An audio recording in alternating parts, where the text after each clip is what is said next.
la Syrie, le Yémen, l'Éthiopie, le Soudan ni le Mali. Ce ne sont pas les Russes qui asservissent le monde par le mécanisme pernicieux de la dette. Ce ne sont pas les Russes qui polluent le plus la planète pour accélérer le réchauffement climatique. Ce ne sont pas les Russes qui ont des projets de dépopulation de l'Afrique par tous les subterfuges machiavéliques.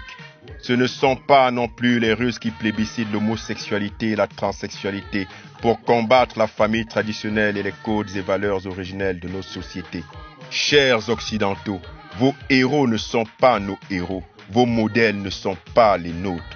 Le roi Léopold II de Belgique qui a régné entre 1865 et 1907 est l'un des pires criminels que l'Afrique n'ait jamais connu, avec à son actif plus de 20 millions de civils congolais assassinés et mutilés, bien plus qu'Hitler que vous présentez comme le pire des monstres, avec pour seule raison la couleur de ses victimes.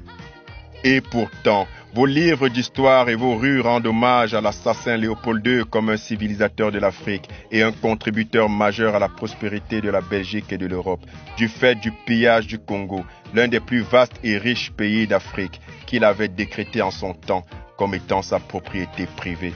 Charles de Gaulle, que vous considérez comme le héros de la France, ne peut bénéficier d'aucun autre attribut en Afrique que celui de criminel, au regard de la multitude de ses œuvres macabres, dont des millions de victimes au Cameroun, en Algérie et partout en Afrique. Au XIXe siècle, le docteur américain James Marion Sims a pratiqué des expériences chirurgicales sans anesthésie sur des centaines de femmes noires qui lui ont servi de cobayes humains. Pourtant, votre histoire retient qu'il est le père de la gynécologie moderne et une statue en sa mémoire trône à New York.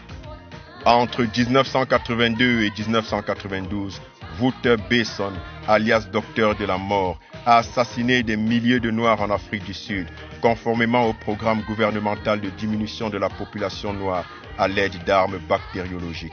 Et pourtant, il a été acquitté en 2002. Cher Occident, toute l'histoire du peuple noir est pavée de cadavres et écrite en lettres de sang du fait de la multitude de tes crimes. Le seul souvenir que l'Afrique garde de sa relation avec toi, c'est la désolation et le chaos.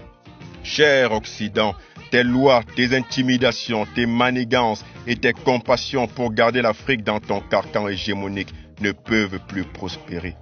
Tes promesses d'aide, d'assistance, de droits de l'homme et de démocratie, tu peux les remballer.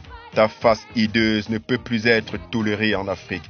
Le divorce est consommé, le mariage était forcé. Pour l'Afrique, tu es son pire cauchemar. L'Afrique n'a pas à demander la permission de l'Occident pour choisir ses partenaires. Quand on est dans une relation où on vous ment, vous viole, vous humilie en permanence et sans interruption depuis le début, il faut partir en courant, car rien ne peut être pire. La Russie n'est pas la panacée pour l'Afrique, mais la bouée de sauvetage qui permet de passer de l'autre côté de la rive, loin des vautours, des crocodiles et des vampires. Cher Occident, c'est dans ton intérêt ultime d'entendre les aspirations des peuples africains à s'affranchir de ton joug. Mais si tu t'entêtes dans tes méthodes éculées, les populations africaines prendront leurs responsabilités, aussi bien à ton endroit qu'à celui de tes valets de l'intérieur. À bon entendeur, salut. C'était les chroniques de Paulilla, analyste financier et géostratège. Bonne écoute.